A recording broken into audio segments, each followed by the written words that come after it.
Dust swirled around Tev's boots as he knelt in the ancient ruins. The wind howled across the barren landscape, but he barely noticed it. His six-fingered hands carefully brushed away centuries of dirt from what looked like a metal panel. His heart beat faster under his pale blue skin. "Tev, we should head back. The storm is getting worse," called Ren from the shelter of their small survey ship. Tev ignored his friend. After 3 years of searching dead worlds for proof, he couldn't stop now. The ruins around him were different from the others they had found. These weren't random buildings or broken machines. This was a military outpost, a human military outpost. Humans. The very word made some of his people tremble. The great warriors who once ruled the stars. The beings who fought like demons and built wonders that still couldn't be matched. All gone now for 500,000 years. Just stories to frighten children. But Tev knew better. The humans were real, and he had spent his life studying the few traces they left behind. "I found something," Tev shouted as his fingers felt a small groove in the panel.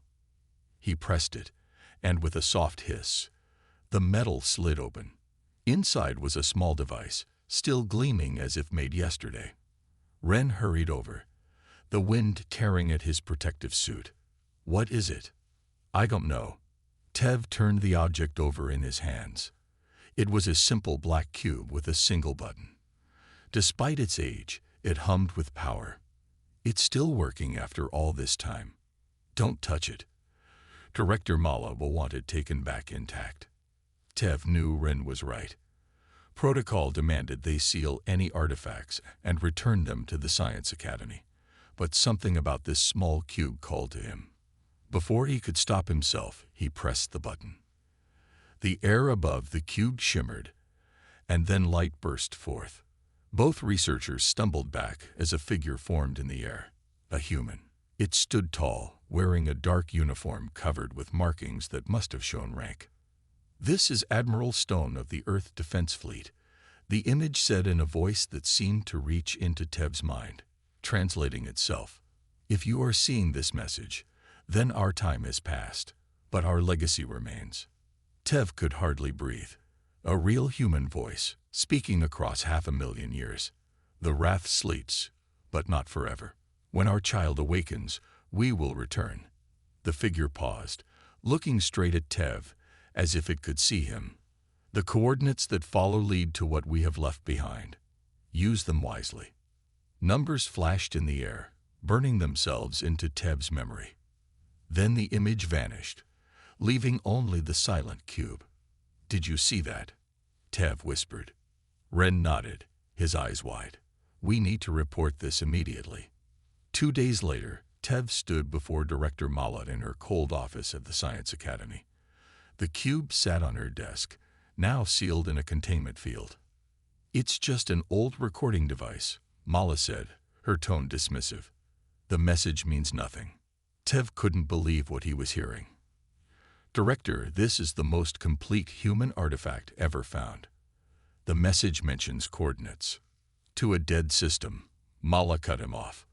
"We've already checked the location. It's an unlivable star with no planets of value." "But what if there's something we're missing? What if our sensors can't detect what's there?" Mala stood up, towering over Tev. "This obsession with humans has gone too far. They were an aggressive species that destroyed themselves, nothing more. The Council has already decided that this artifact will be stored and studied carefully, not used for wild treasure hunts." Tev clenched his fists. The human called it Wrath's Child. "Don't you want to know what that means?" "What I want," Mala said coldly, "is for you to remember your place. This discovery will be announced properly, after careful study. Until then, you are ordered to speak of it to no one." That night, Tev couldn't sleep. The coordinates burned in his mind, along with the human's words. "When our child awakens, we will return." What did it mean? How could a species return from extinction? His communication device beeped. It was Ren. "Have you seen the news?" Ren's voice was excited. "There are reports coming in from the outer systems. Old machines are turning on by themselves. Defense systems from the human era are activating. Tev sat up in his sleeping pod. Where? Everywhere. Places where humans once lived. It's like something woke them up. The next morning, Tev made his decision. He found Ren in the Academy's food hall. "I'm going to those coordinates," he said quietly. "Tonight." Ren almost choked on his meal. "You're what?" "But Director Mela will never approve an expedition." "I know." Tev leaned closer. "I've copied the coordinates. I can take one of the small research vessels. They won't even notice it's gone until we're far away." Ren looked alarmed. "I need a pilot. You're the best one I know." Ren shook his head. "This is crazy. We'll lose our positions at the Academy.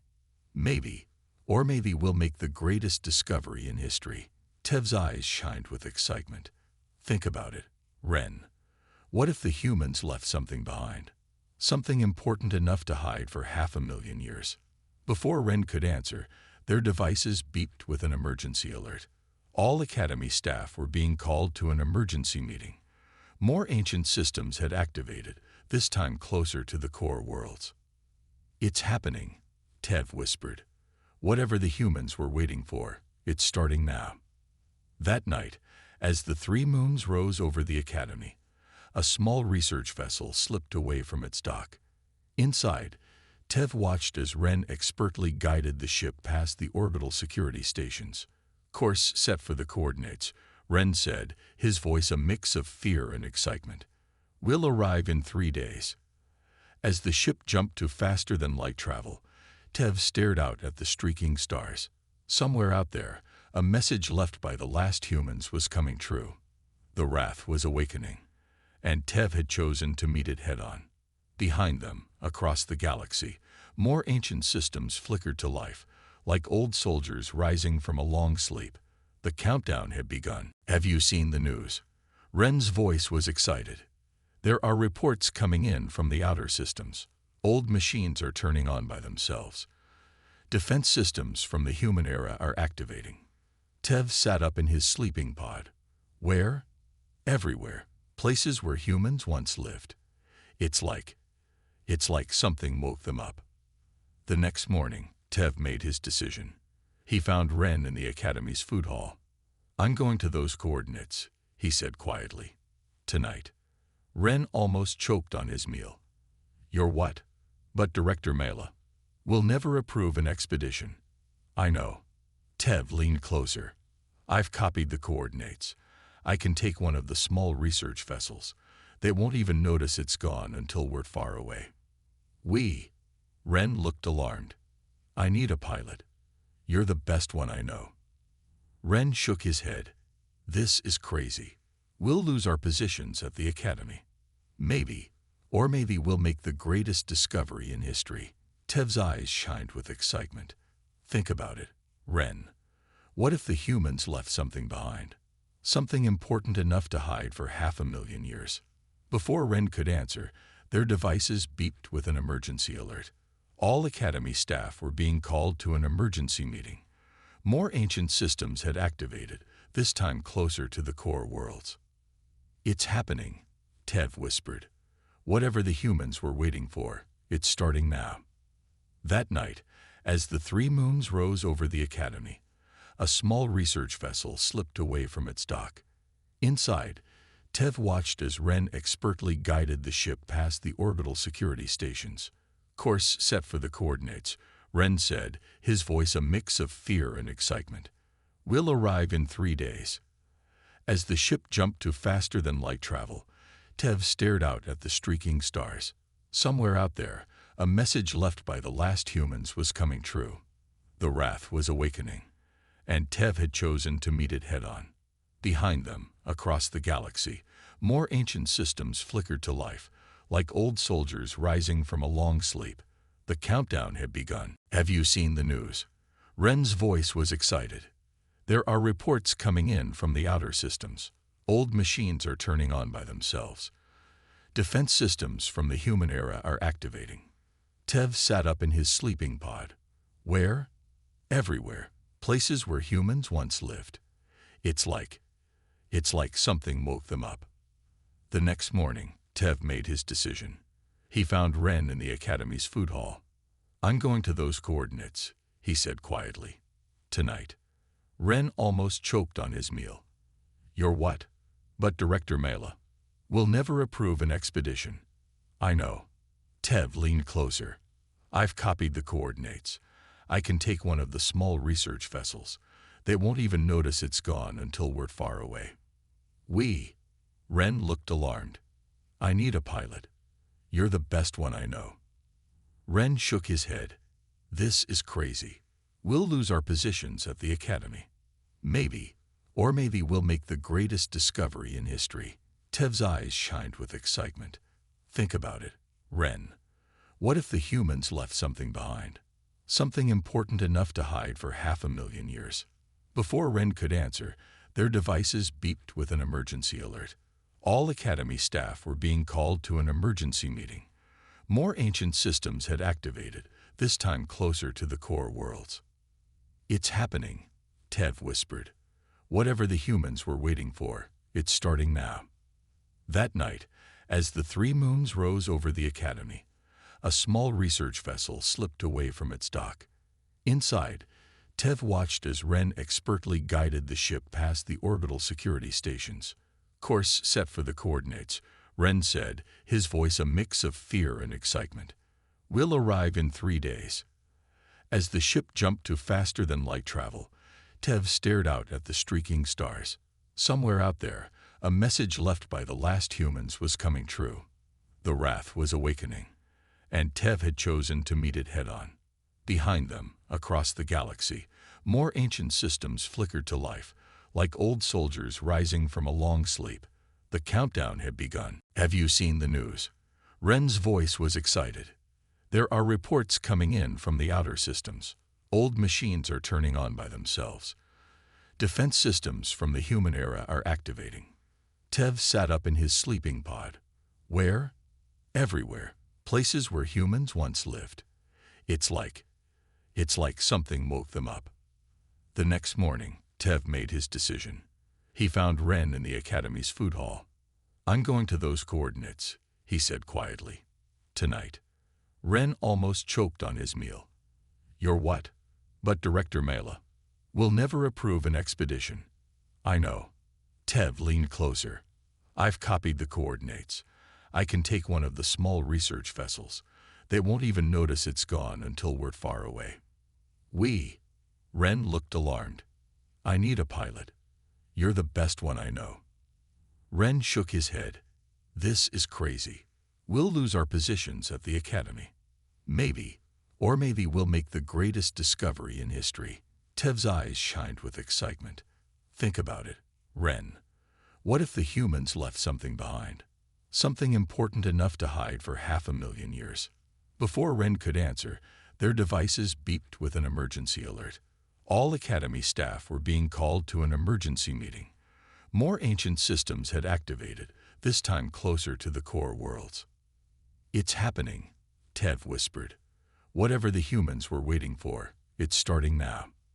That night, as the 3 moons rose over the Academy, a small research vessel slipped away from its dock. Inside, Tev watched as Ren expertly guided the ship past the orbital security stations. "Course set for the coordinates," Ren said, his voice a mix of fear and excitement. "We'll arrive in 3 days." As the ship jumped to faster-than-light travel, Tev stared out at the streaking stars. Somewhere out there, a message left by the last humans was coming true. The Wrath was awakening, and Tev had chosen to meet it head-on. Behind them, across the galaxy, more ancient systems flickered to life, like old soldiers rising from a long sleep. The countdown had begun. 3 days in the tiny research vessel left Tev and Ren tired and on edge. The ship wasn't built for long journeys. It had one small sleeping area and barely enough food for a week. "We're approaching the coordinates," Ren said, checking the navigation panel. "Dropping out of faster-than-light travel now." The stars stopped streaking by and settled into tiny points of light. Before them lay a yellow star, much like countless others. "That's it?" Tev asked, leaning forward. I don't see anything special. Ren shook his head. The scans show 8 planets. Third one from the star might be solid, but readings are strange. He frowned at his instruments. It's like something is blocking our sensors. Take us closer to the third planet, Tev said. His heart beat faster. This had to be it. As their ship approached, they saw a blue-green world. But something wasn't right. The planet seemed to flicker, like a bad image. What's happening? Tev asked. Ren's fingers flew over the controls. I don't know. Our sensors can't get a clear reading. It's like the planet is there and not there at the same time. Suddenly, a bright light flashed across their view screen. The ship shuddered. We're caught in some kind of beam. Ren shouted, fighting with the controls. I can't break free. The research vessel began moving toward the planet, pulled by an invisible force. As they got closer, the flickering image of the planet changed. The blue-green world solidified before their eyes, and now they could see continents, oceans, and swirling white clouds. It's Earth, Tev whispered in awe. The human homeworld. That's impossible, Ren said. Earth was destroyed during the last days of humanity. Every record confirms it.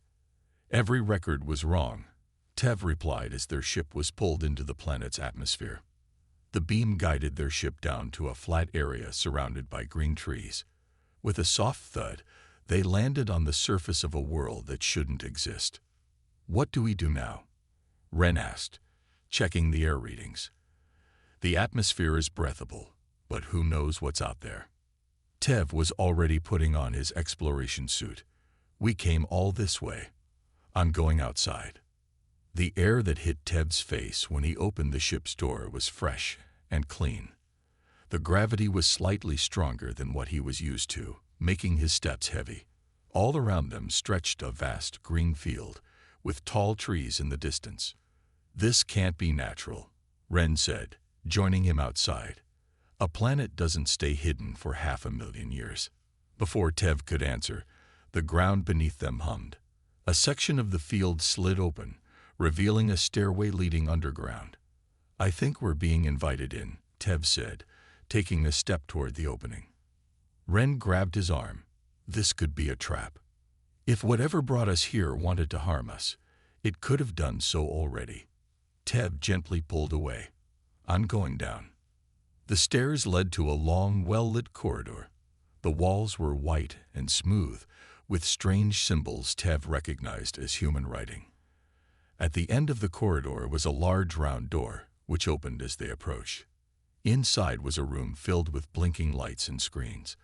In the center stood a figure that looked almost like a Solarian, but with only 2 arms instead of 4, and skin a pale pink color. Welcome to Earth Preservation Site Alpha, the figure said. I am Caretaker, the artificial intelligence system tasked with maintaining this facility. Tev stepped forward. You're a human AI, still functioning after all this time. I have been operational for 502,431 years, 3 months, and 17 days, Caretaker replied, waiting for the conditions specified in Protocol Wrathschild. What is Wrathschild? Tev asked, remembering the message from the cube. Caretaker gestured to a screen, which lit up with images. 500,000 years ago, humanity faced extinction from a cosmic force they called the Blight. Rather than fight a losing battle, they enacted their final protocol. The screen showed massive ships leaving Earth, filled with humans. The public story was that humanity scattered to the stars, where they eventually died out. Caretaker continued. The truth was more complex. Earth itself was hidden behind a quantum shield, invisible to all sensors. And deep below the surface, the essence of humanity was preserved. Preserved how? Ren asked. Follow me. Caretaker led them through more corridors until they reached a massive chamber. The walls were lined with thousands of small containers, each glowing with a soft blue light. The complete genetic code of every human living during the final days was stored here, Caretaker explained, along with their memories, personalities, and knowledge. For 500,000 years, we have waited for the blight to pass and for the galaxy to be safe again. And now, Tev asked, looking at the countless containers. Now the waiting is over. The final phase of Protocol Wrath's Child has begun. Caretaker led them to the center of the room, where a single pod larger than the others hummed with energy. The birth of the first new human. The pod's cover slid back, revealing a small being floating in clear liquid. It looked like a human child, perhaps 6 or 7 years old by Solarian standards. Its eyes were closed, and its chest rose and fell with slow breaths. "This is Aster," Caretaker said. "The child of Wrath, the one who will awaken the fleet." "What fleet?" Ren asked, his voice shaking. Before Caretaker could answer, alarms blared throughout the facility. The AI's expression changed. "We have been discovered," it said. Orbital scans detect multiple vessels entering the system. On a nearby screen, Tev saw several large ships approaching Earth. Even at this distance, he recognized their design. "Those are Vrex warships," he said. "How did they find us?" "The quantum shield is failing," Caretaker replied. It was designed to last only until the child awakened. The AI turned to the pod where the human child floated. "Aster must leave now. The plan has advanced more quickly than anticipated." The liquid in the pod drained away, and the child's eyes fluttered open. They were a bright blue, alert and aware in a way that made Tev step back. "The child knows what to do," Caretaker said. "You must take Aster away from here, to safety. Earth has served its purpose and will now complete its final task." "What task?" Ren asked. "Self-destruction," Caretaker replied calmly. "This facility contains technology that cannot fall into enemy hands. Earth will appear to be destroyed, as history has always claimed it was." The child, Aster, was now sitting up in the pod, watching them with those unnervingly intelligent eyes. "Will you help?" Caretaker asked Tev directly. "Will you protect the child of Wrath?" Tev looked at the human child, then at the screen showing the approaching Vrex fleet. The choice seemed impossible, yet somehow he knew it had been made long before he was born. "Yes," he said, "we'll help." As they raced back to their ship with the child, Tev couldn't help but wonder what power had just been unleashed upon the galaxy, and whether he was saving it or dooming it. "Hurry!" Tev shouted as they ran toward their ship. The ground shook beneath them. In his arms, Aster felt unnaturally light, despite the stronger gravity of Earth. Ren reached the ship first, and quickly started the launch sequence. The Vrex ships are entering the atmosphere. Tev placed Aster in a seat and secured the safety straps. The human child watched with those strange blue eyes, calm despite the chaos around them. "Can you understand me?" Tev asked. Aster nodded. "Caretaker taught me your language while I slept." The ship lifted off just as explosions began to rock the landscape. Through the view screen, Tev saw huge sections of Earth's surface cracking open, revealing machinery underneath. The peaceful green fields had been only a thin disguise over a planet-sized mechanism. "What's happening?" Ren asked as he pushed the engines to maximum power.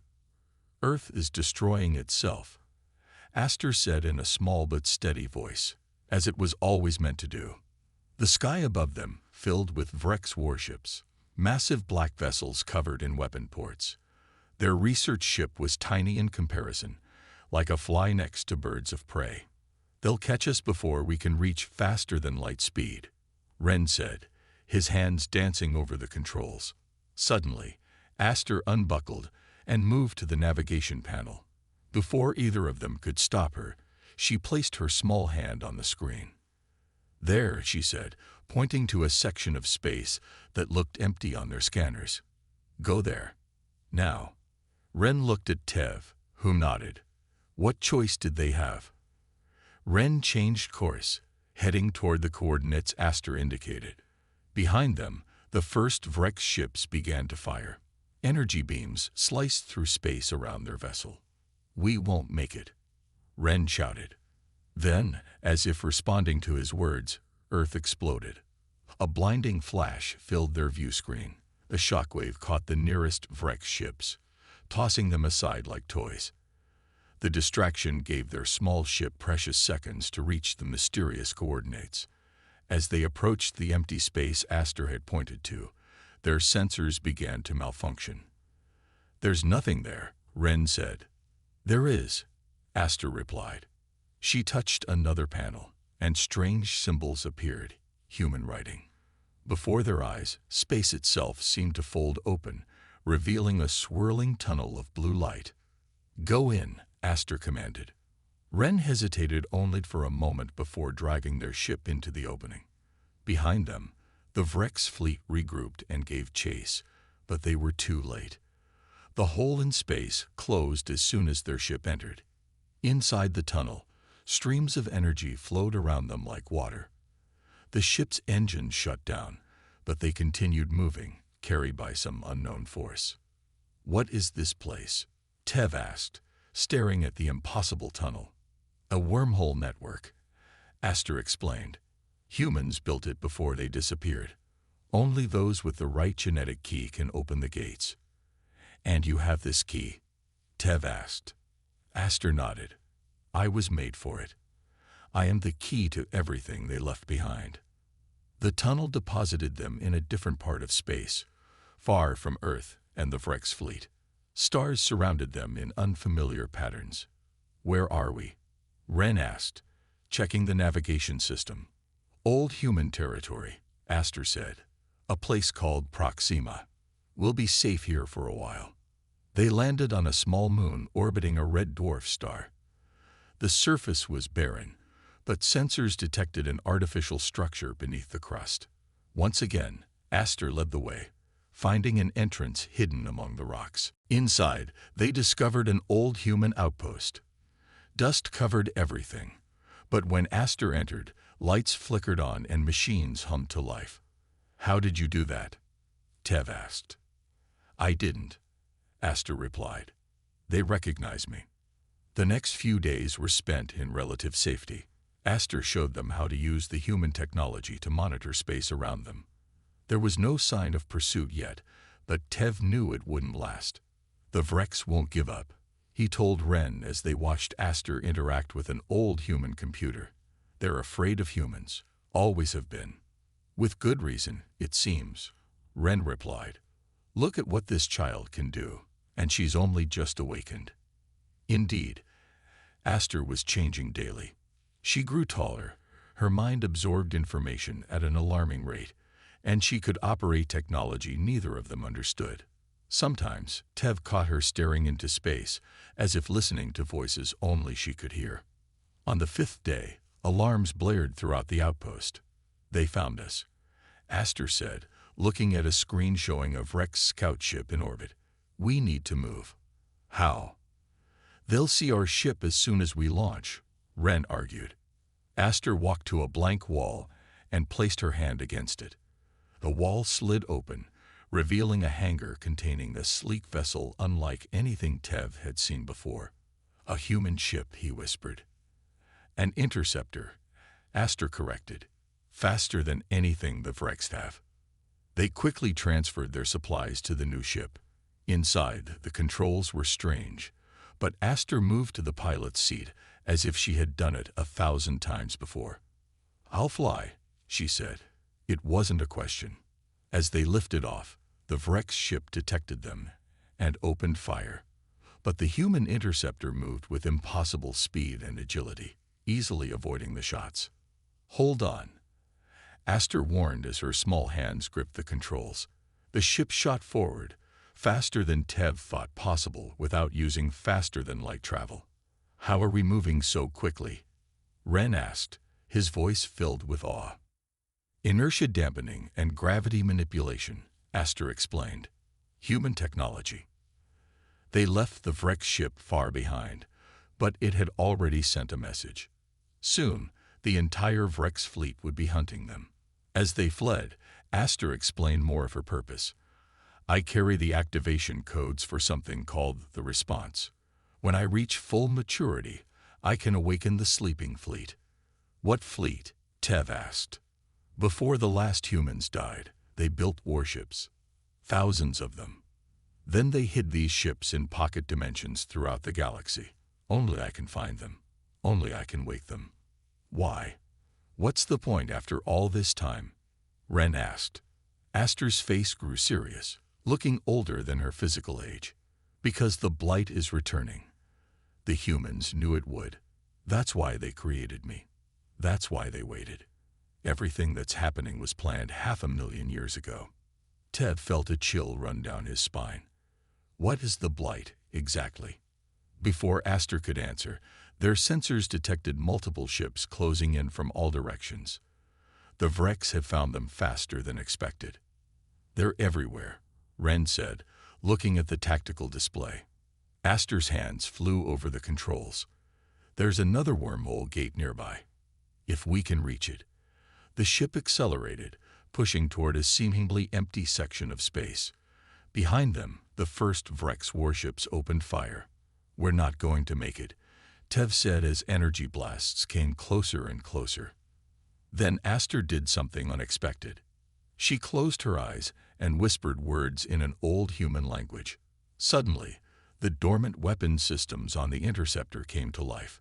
Without anyone touching the controls, the ship fired back at their pursuers, destroying 2 Vrex vessels instantly. How did you do that? Tev asked, stunned. Aster opened her eyes, which now glowed with an inner light. I didn't. They did. The humans left guardians in their technology. They're helping us now. As they raced toward the invisible wormhole gate, Tev realized with growing certainty that the galaxy was about to change forever. The age of peace after humanity's disappearance was ending, and whatever came next would be beyond anything he had imagined. The human interceptor shot through the wormhole, leaving the Vrex ships behind. The tunnel of light collapsed behind them, cutting off pursuit. For the moment, they were safe. They emerged in a dense asteroid field. Massive rocks floated silently around them, providing perfect cover. Where are we?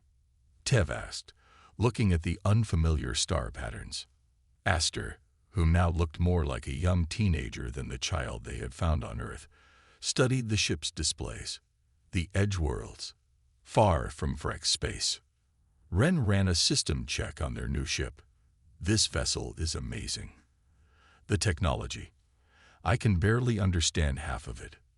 You're not meant to, Aster said simply. It was built for humans. Tev watched Aster closely. In just days, she had grown taller and her mind seemed to develop even faster. Sometimes she spoke of things she couldn't possibly know, as if the knowledge was programmed into her. We need supplies, Ren said, and somewhere to hide while we figure out our next move.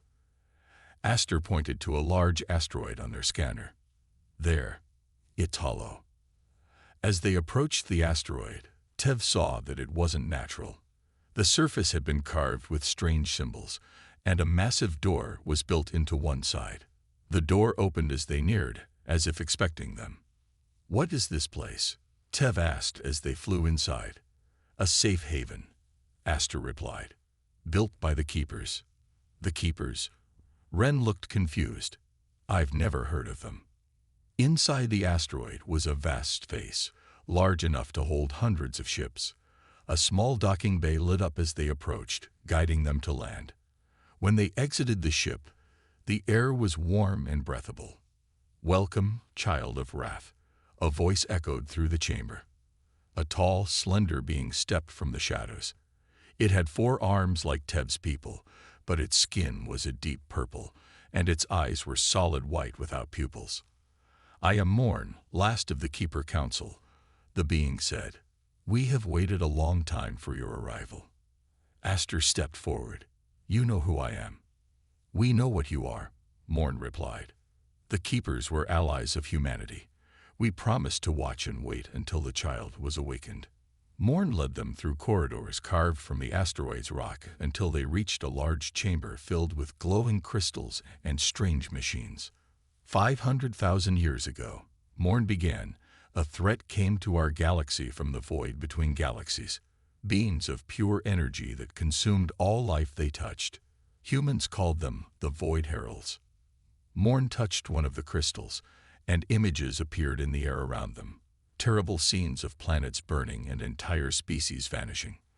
The humans fought the heralds when no one else could. Morn continued. They sacrificed themselves to drive the heralds back to the void. But they knew the heralds would return someday. And that day is now, Aster said. It wasn't a question. Morn nodded. The signs are all around us. The anomalies appearing across the galaxy, the ancient systems activating. These are warnings. The void heralds are returning. Tev struggled to understand. But what does this have to do with the Vrex? Why are they hunting us? Morn's expression darkened. The Vrex are not what they seem. They rose to power too quickly after humanity's disappearance. Their technology advanced too rapidly. What are you saying? Ren asked. The Vrex are puppets, Morn said. The first wave of the Herald invasion. They don't even know it themselves. Their leaders were corrupted generations ago, their minds bent to serve the Heralds. Aster walked to one of the crystals and placed her hand on it. The crystal glowed brighter, and more images appeared, humans in battle, fighting with weapons and ships far beyond anything Tev had ever seen. I remember, Aster whispered. Not my memories, but theirs. The genetic memory of the last humans. She turned to face them, her eyes glowing with the same light as the crystals. The humans knew they couldn't defeat the Heralds forever, so they created a plan that would take thousands of years to unfold. They seeded the galaxy with hidden technology, ships and weapons. They created me to find and activate it all when the time came. You're not just a human, Tev realized. You're something more. I am human, Aster said. But I was engineered to be a perfect bridge between humanity's past and its future. My mind can interface with their technology.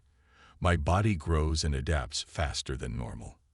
And I carry within me the collective knowledge of the last human generation. Morn touched another crystal. The Vrex fear what they do not understand. Their herald masters fear what could destroy them. They will stop at nothing to find and kill the child before she can awaken the fleet. How big is this fleet? Ren asked. Thousands of warships, Morn replied, hidden in dimensional pockets throughout the galaxy, each one piloted by the preserved consciousness of humanity's greatest commanders. Tev felt dizzy. The scale of what he was hearing was almost too much to comprehend. You're saying that humanity never truly died? That they've been waiting all this time? In a way, Morn said. They transcended physical form. Their bodies died, but their minds, their knowledge, their very essence was preserved in the fleet's quantum systems. A loud alarm suddenly blared through the asteroid base. Morn rushed to a control panel. Vrex ships, the keeper said. Many of them. They found us. How? Tev asked. We were careful. Aster's face showed realization. They're not tracking us. They're tracking the activations. Each time I connect with human technology, it sends out a signal. The heralds can sense it. Outside, the first explosions rocked the asteroid. The Vrex had begun their attack. We must get you to the forge, Morn said to Aster. It's the only place where you can complete your transformation and activate the fleet. Where is this forge? Tev asked. Hidden inside a dying star, Morn replied. The last place anyone would look. More explosions shook the base. Parts of the ceiling began to crumble. There's no time, Ren said. Our ship can't fight through a Vrex blockade. Morn led them to a hidden hangar deeper in the asteroid. Inside was a massive ship, at least 10 times larger than their interceptor. Its hull was covered with strange patterns that seemed to move and shift as Tev watched. A keeper warship, Morn said. The last of its kind. It will get you to the forge. As they prepared to board, a section of the ceiling collapsed, sending huge chunks of rock crashing down. One was heading straight for Aster. Without thinking, Tev pushed her out of the way, taking the impact himself. Pain exploded through his body as his leg was crushed beneath the rock. Tev, Ren shouted, rushing to his friend's side. Tev knew immediately that the injury was severe. "Go," he said through gritted teeth. "Get her to the forge. I'll only slow you down." "We're not leaving you," Aster said firmly. Morn stepped forward. "I will stay with him. I can heal his wounds. But you must go now, child of wrath. The fate of the galaxy depends on it." Aster hesitated, then nodded. She knelt beside Tev and touched his forehead. "I won't forget this. When the fleet returns, they will know what you did for me." As Ren and Aster boarded the keeper ship, Tev watched through pain-filled eyes. He had started this journey seeking knowledge about an extinct species. Now he was part of a war that had been planned for 500,000 years. The keeper ship rose silently and shot out of the asteroid, heading toward a fate Tev could only imagine. Behind it, the first Vrex ships broke through the asteroid's defenses, unaware that the real war was just beginning. The keeper ship raced through space, pursued by a growing fleet of Vrex warships. Inside, Ren struggled with the unfamiliar controls, while Aster sat in silent meditation, her eyes closed and her breathing slow. "They're gaining on us," Ren said, checking the rear scanners. "I don't know if we'll make it to this forge." Aster opened her eyes. She looked different again, taller, with an adult's face, but still young. Her growth had accelerated even more. "We will make it," she said. "The ship knows the way." Indeed, the keeper vessel seemed to be flying itself, making course corrections and evading Vrex attacks without Ren's input. When the Vrex got too close, hidden weapons emerged from the ship's hull and fired back with devastating accuracy. 3 days passed as they traveled toward the forge. With each passing hour, Aster changed more. Her mind expanded, and she spoke less and less, as if saving her energy for what was to come. "There," she finally said, pointing to the view screen. Before them stood a massive dying star, its red light pulsing weakly. Around it orbited chunks of broken planets and fields of space debris. "The forge is inside the star," Ren asked in disbelief. Aster nodded. "Humans hid their most important secrets in the most dangerous places." The ship plunged toward the dying star. Heat warnings blared as they approached the outer layers of the sun. "We'll burn up," Ren shouted. "Trust me," Aster replied calmly. As they entered the star's atmosphere, something strange happened. The burning plasma parted before them, revealing a tunnel leading directly to the star's core. Inside the core, instead of crushing pressure and unbearable heat, they found an enormous space station. The forge was a vast ring of metal, spinning slowly around an artificial sun of its own.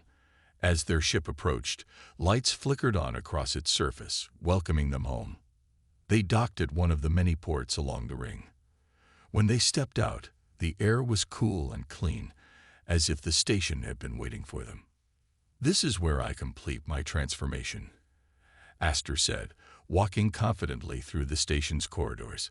"This is where the response begins." Ren followed, marveling at the human technology all around them. "What exactly will happen?" "I will connect with the station's systems," Aster explained. "My mind will serve as the key to awaken the fleet. And then," she paused, "then humanity returns." They reached the center of the station, a massive chamber filled with thousands of glowing pods. Each pod contained what looked like a suit of armor, but Ren could sense they were much more than that. Aster walked to a platform in the center of the room. "It must happen now. The Vrex will find this place soon." As if on cue, alarms began to sound throughout the station. On the screens around them, they could see hundreds of Vrex ships surrounding the star, preparing to attack. "They're coming," Ren said. "Too many to fight." Aster stepped onto the platform. This was always the plan. The Vrex would follow the child of wrath to the forge, and here they would witness the return. The platform began to glow beneath her feet. Energy swirled around her body, lifting her into the air. Her eyes shone with brilliant light as she spread her arms wide. "Ren," she said, her voice now layered with many others, "you should know that Tev made it. Morn got him to safety. He will see what comes next." Ren felt relief washing over him. What is happening to you? I am becoming what I was always meant to be, Aster replied. Not just the child of wrath, but its vessel. The energy surrounding her intensified. Her form seemed to blur and shift, becoming something more than human. All around the chamber, the armor pods began to open, their contents rising to float in the air. On the screens, the Vrex fleet had begun its attack on the star. Their weapons could not penetrate to the core, but they were trying to collapse the star itself. It's too late for them, Aster said, her voice echoing with power. The fleet awakens. Across the galaxy, space itself began to tear open. From these wounds in reality emerged ships, massive human warships that had been hidden in pocket dimensions for 500,000 years. They appeared by the hundreds, then thousands, near every major world and star system.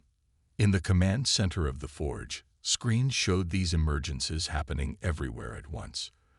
The human fleet had returned, and it was greater than anything the galaxy had ever seen. A new figure materialized beside Aster, a hologram of a tall human in a dark uniform. The same face from the message Tev had found so long ago. I am Admiral Stone, the figure said to Ren, commander of the hidden fleet. The child has done her part. Now we do ours. Outside, the first human warships reached the dying star. They moved with impossible speed and precision, cutting through the Vrex blockade as if it weren't there. Their weapons fired beams of energy that didn't just destroy the Vrex ships. They erased them from existence. What are you? Ren asked the Admiral. Not just recordings or programs. We are humanity evolved, Stone replied. Before the last human bodies died, we transferred our consciousness into quantum matrices. We have been waiting, growing, learning in our hidden dimensions. And now we return to finish what we started. Aster, still floating in energy, opened her eyes. The Void Heralds are here. I can feel them. They're controlling the Vrex leaders directly now. Admiral Stone nodded. Then it's time for the final battle. On the screens, Ren watched as the human fleet formed a massive defensive perimeter around key worlds. The Vrex assembled their forces to attack, but it was clear they were outmatched. Human ships moved in ways that defied physics, their weapons breaking through Vrex shields with ease. Will you destroy them all? Ren asked, feeling both awe and fear. No, Stone said. We fight the Heralds, not their puppets. Most of the Vrex are innocent, being used by forces they don't understand. We will free them. The battle spread across multiple star systems. At key points, human ships fired special weapons that didn't destroy the Vrex ships, but instead released pulses of energy that somehow broke the Herald's control. In the midst of the chaos, a smaller human vessel docked at the Forge. The doors opened, and Tev limped in, supported by Morn. His leg was healing but still weak. Tev. Ren rushed to his friend. You're alive. Thanks to the Keepers, Tev said. He looked up at Aster, still suspended in energy. Did it work? Did she awaken the fleet? See for yourself, Ren said, pointing to the screens showing the battle. Tev watched in wonder as the legend he had studied all his life played out before his eyes.